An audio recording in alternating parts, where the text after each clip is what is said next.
Everyone, this side Prabha. आज मैं आपको कॉलबर्ग की थ्योरी बताऊंगी। हिंदी में मैंने लिखी है, अगर किसी को इंग्लिश में भी चाहिए होगी तो लेट मी नो। ये मैंने मेन पॉइंट्स दिए हुए हैं कि हम क्या पढ़ने वाले हैं। यहाँ से कि लॉरेंस कॉलबर्ग था, ठीक है, उसने 3 स्टेजेस दिए हैं और उसके 6 लेवल दिए हैं। ठीक है, ये जो कॉलबर्ग है, इन्होंने पियाजे के बाद अपना मोरल डेवलपमेंट की थ्योरी दी थी। और उन्होंने बताया था कि जो हमारा ये मोरल डेवलपमेंट है वो एज के अकॉर्डिंग अलग अलग होता है। उन्होंने कुछ बच्चों से क्वेश्चंस भी किए थे जो डिफरेंट एज में थे, उनसे क्वेश्चन किए थे और उनके अकॉर्डिंग उन्होंने फिर अपनी थ्योरी बनाई थी। वैसे क्या होता है नैतिक विकास, अगर हम बात करें कि इमोशनल डेवलपमेंट क्या है, तो हम जब भी हमें सही समझ की सही गलत की समझ हो जाए तो उसे हम कहेंगे नैतिक विकास।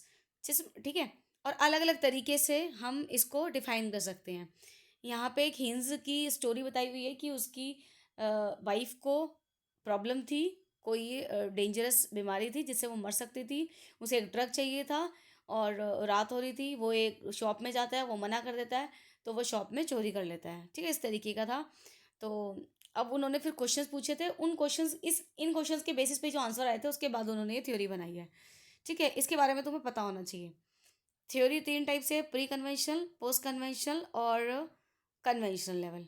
ठीक है, प्री कन्वेंशनल में क्या है? फर्स्ट, आज्ञाकारिता और दंड अभिविन्यास। सेकंड स्टेप है व्यक्तिवाद और विनिमय। फिर दूसरे स्तर है कन्वेंशनल, जिसे रूढ़िगत स्तर कहते हैं। थर्ड में एक अच्छे पारस्परिक संबंध समाज के साथ। चरण 4 है सामाजिक व्यवस्था बनाए रखना। और पोस्ट रूढ़िगत, पश्च रूढ़िगत स्तर जिसको कहते हैं, इसमें आएगा 2 चरण है इसके। पहले मैं ये बता देती हूँ। सामाजिक अनुबंध अभिविन्यास, जिसमें हम सोशल कॉन्ट्रैक्ट की बात करते हैं कि दूसरे की भलाई के लिए काम करना है।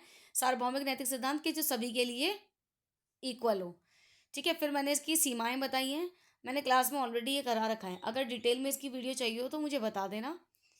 और मैंने यहाँ पे फिर ये भी बताया है कि कक्षा में कोलबर्ग के सिद्धांत को लागू करने के लिए कौन कौन से तरीके हैं, क्योंकि ऐसा क्वेश्चन एससीईआरटी के प्रीवियस ईयर में आया हुआ था। उसके बाद कौन से उदाहरण हैं, मैंने उदाहरण दिए हैं कि अगर एग्जाम्पल पूछे जाते हैं तो वो हम कौन से लिख सकते हैं। ठीक है, अगर कुछ भी चाहिए हो मुझे बता देना, कुछ भी नीड हो, कुछ भी समझने की ज़रूरत हो वो कमेंट कर देना। Thank you so much.